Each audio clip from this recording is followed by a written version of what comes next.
What's poppin', y'all? Yo, Neon has got himself not a defense squad. This guy's got himself a defense army for the Breakfast Club. Because if you guys recall, just recently, a couple weeks ago, not even 2 full weeks ago, he got interviewed by the Breakfast Club and they pressed him. I will say they were like when they were just not just pressing him with hard questions and bringing up his past, but they were doing like some really whack stuff in terms of like, oh yeah, you got to apologize to these 3 people. They were trying to embarrass him, not just have him take quote unquote accountability, which what does accountability ever look like in the real world? Like sometimes when people say accountability is we want this person to disappear, never have an opportunity again and be broke. And for some people, accountability is just for someone to say, hey, this is what I've done. I apologize for it. I was incorrect for doing that. And now I'm going to move on and do better. So funny enough, accountability is a spectrum. Ironically, like a bunch of other things used to be spectrums, but it seems like the pendulum's swinging the other way now, which can be terrifying for some. But he decided to finally call out the Breakfast Club for interrogating him during the recent interview, and then he said he actually got a little bit emotional. So I'm going to play you guys that clip, and then we're going to get into a very unlikely defender of Neon. And with that Breakfast Club thing, I want to say I appreciate them for having me come on. But that was literally an interrogation room. It was an interrogation room. They brought up my past, rightfully so. Bring up my past, bring up everything. I've done so much. I've been such a weirdo in my past, and I know that, right? I know that. But when they keep repeating the same, they're obviously trying to get something out of it and just trying to the motive was just very up in that room. And I was honestly, I'm gonna be honest, bro, and I'm gonna say this, bro, and I'm gonna keep. You can call me a loser, you can say whatever, bro. Yo, Karen with the sub, 10 subs, thank you so much. Before Aiden typed in that chat and said that thing, I was about to break. Like, bro, I don't know what, I was an internet troll. I could usually take it. Yo, my eyes were dead tearing up. I don't know how. My eyes were starting to, like, tear up, bro. I couldn't take it anymore. I've never gotten, I was getting gangbanged, bro. It was a 4v1.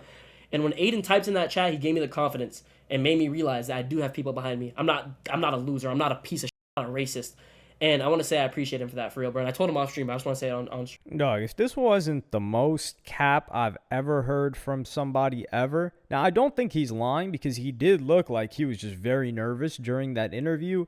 But he was talking about, he was about to break down. What did they even say? They just brought up stuff that you said, asked you questions about it, said if you were going to apologize. And yeah, like I said, Breakfast Club was really overdoing it, but I don't mean overdoing it as they were harming the guy. The guy said way worse about people, and this is the thing with Neon, is that he took the online trolling into real life. So he would say to chicks' faces, to just people's faces, like some of the most disrespectful and not just disrespectful, but also internally harmful stuff, and point out insecurities of people right in front of them on live, to which his audience would clip up, spread even more, so more people are making comments on those people's insecurities, and on top of that, that person has to see it again and again and again and again. So Neon has created a lot more pain in people's hearts and probably a lot more tears than the Breakfast Club. And it wasn't a 4v1, dog. Like, Envy was actually quite curious. And I would say he was the one that was giving him the most grace out of everybody and just trying to understand. Whereas I think the other people, Charlemagne was just trying to get a funny moment.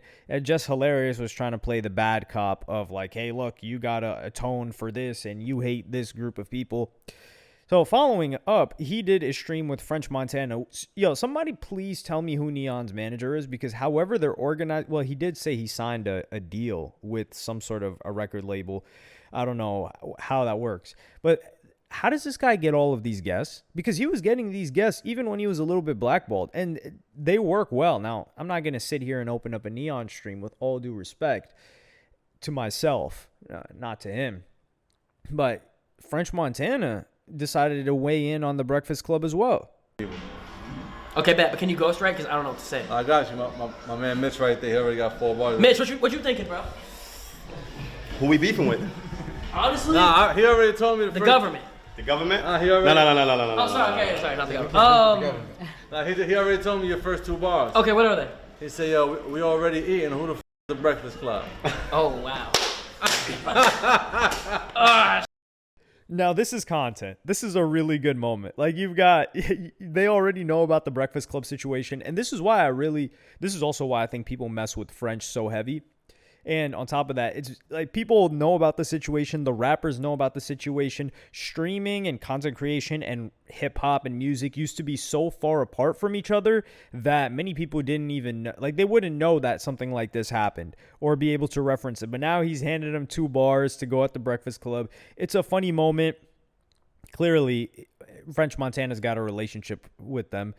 But the unlikely defender of Neon is none other than Charleston White. So I'm going to play you guys that clip right now. And you guys know Charleston White is just pure entertainment. Thoughts on what happened with Neon the other day in that interview with the Breakfast Club? Do you think it was more about them checking Neon and he needed to be checked, or were they reaching and that's a young kid that's making money? How do you see it, Charleston? Well, if Neon needed to be checked, Charlemagne the God needed to be checked for those assault allegations that he had. You got to think, they're trying to check a kid during his adolescent stage. How many of us, when we was 13, 14, and 15 years old, said something stupid? We're adolescent children. You're dealing with a kid with an undeveloped brain, so how we gonna hold them accountable? When you overlook King Von, you had King Von on the podcast. King Von killed people.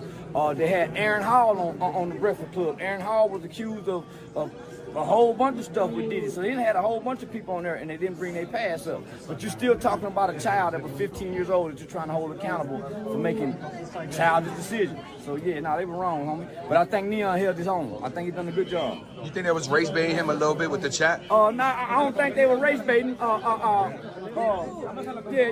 don't know what they were doing, but they were wrong, man. He was a kid and he sincerely apologized. So yeah. Say less. Hey, Charleston, thank you. I appreciate you. This was an unlikely defense from Charleston White. And I do think Charleston White had a couple of points on here because what they're pressing Neon about is their words, of course. Like, Neon didn't commit an actual crime.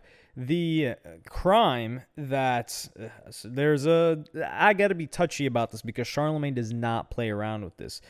Or Leonard McKelvey, that's the full name. And the other girl, Jessica. So the story behind that is they were saying, and there's court paperwork about it, and then there's some sort of a plea deal as well, that Charlemagne took the cat, took advantage, allegedly, I don't know the full details, of a chick. There was a case behind it, everything. That chick still maintains to this day that that's what happened, and it was like a brutal type of like just snatching the box, not like coercing the box. That's what they say. And that was a huge thing at iHeart, etc. So what he's saying is Charlemagne's up there. That guy's history is of actual crimes, and Charlemagne's talked about crimes that he's done in the past, and this guy's words. And whoever the woman is that's accusing him of that, she's working on the other side of Charlemagne. Like, she's facing him every day at work. So you're in no position to do something like that. And to that, I got to say, well, Charleston White's kind of got a point there.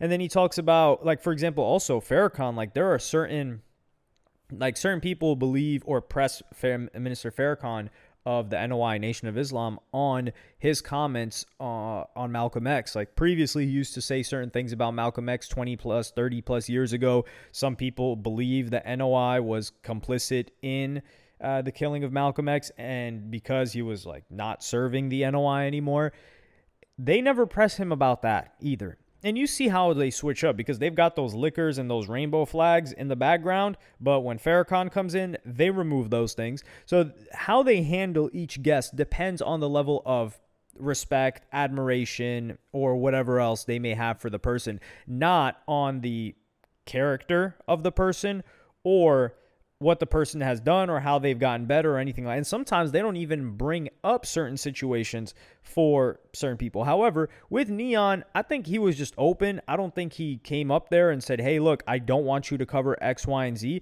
And that's partially why some people believe that his publicist had set him up for this. But Charleston White here, I didn't think that he would defend Neon because Neon, like Charleston White would, I just think Charleston White has a soft spot for Neon. He's like, yo, he's a kid, quote unquote, but he was like 14, 15, 16, and Charleston White, he was doing crime at that age. So he has a soft spot for kids. Pause on that. No weird stuff. Come on now. I just know some person's going to try to make a comment out about that. That's not going to be funny and not going to get any likes, but you're going to try it anyway. So go ahead. we don't respect the effort, but we will acknowledge the effort. And most of the kids that Charleston White works with are within that age, and he sees a lot of people into crime. So I think the way that Charleston White looks at it is like, hey, look, Neon, he's just doing what all these other kids doing. He's actually matured quicker than most. And this is the thing with Neon.